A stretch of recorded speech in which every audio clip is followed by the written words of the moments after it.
Elon Musk is the richest man in the world, a mover and shaker, owner of the powerful tool called Twitter, now called X. But who is Elon Musk? We are going to go real deep in answering this question. Elon Musk was born into the Afrikaner culture and attended Afrikaans-only schools, the Pretoria High School for Boys and the University of Pretoria. Generally, a person at 60 remains much as they were at 16. Two questions confront us. First, where was Elon Musk all these years before he turned 16? Second, what is the culture to which Elon Musk was born? The answers to these questions are as clear as the blue sky and require no debate. Elon Musk not only was born but also raised in South Africa, within the parameters of the Afrikaner culture, and there is no dispute about that. With that established, we arrive at the dense part of this discourse. What is Afrikaner culture? But before answering that, let us first ask, what is culture? People develop different self-concepts and approach one another based on those individual constructs. A self-concept is formed at an early age within a particular cultural context. According to the French philosopher Paul Ricoeur, we are like a tortoise that carries its shell wherever we go. Our backgrounds, our roots, influence us heavily, and we cannot escape them. Culture is the sum of the adaptations a group of people makes to meet the exigencies of their world, which they then pass on to their children to help them adapt. People generally behave according to their culture, although individuality always exists within this unifying framework.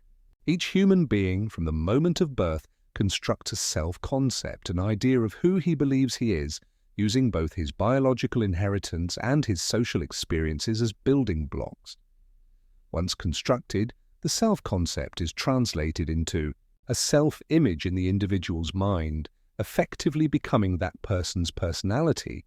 Personality is the habitual pattern of behavior and response to other people and to the world at large.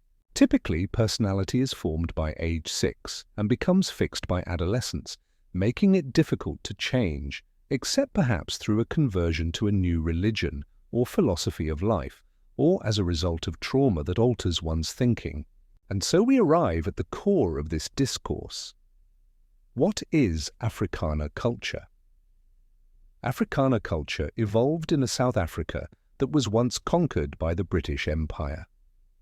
The Afrikaners, or Boers, told their children, "Look, the British conquered us," during the First Anglo-Boer War, not because they were superior men, but because they possessed advanced science and technology. If we are to compete with them, we must acquire science and technology. Therefore, we must all go to school, study these disciplines, and work hard. With science, technology, and hard work, in a few generations, we shall be able to do what the British do. Even as they fought the might of the British Empire during the Second Anglo-Boer War, and although they ultimately lost, they fought to the bitter end, laying the foundation for future success in South Africa. The Afrikaner does not countenance laziness or entertain excuses for poverty.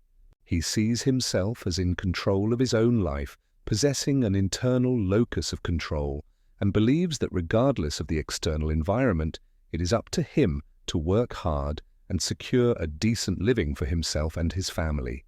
He fights to the bitter end, yet he is not naive about the powerful influence of the external world. He recognizes its realities, but refuses to resign himself to them. Elon Musk's paternal ancestors recognized that, for the time being, the British were in charge of their affairs.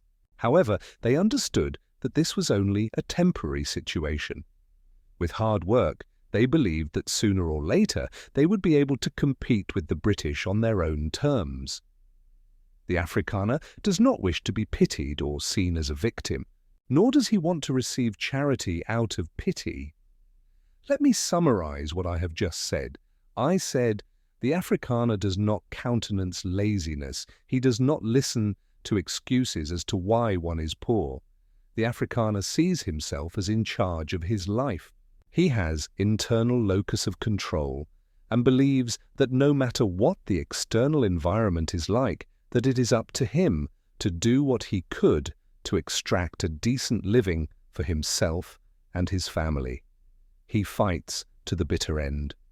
Elon Musk, paternal ancestors recognized that for the time being the British were in charge of their affairs, but that was a temporary situation.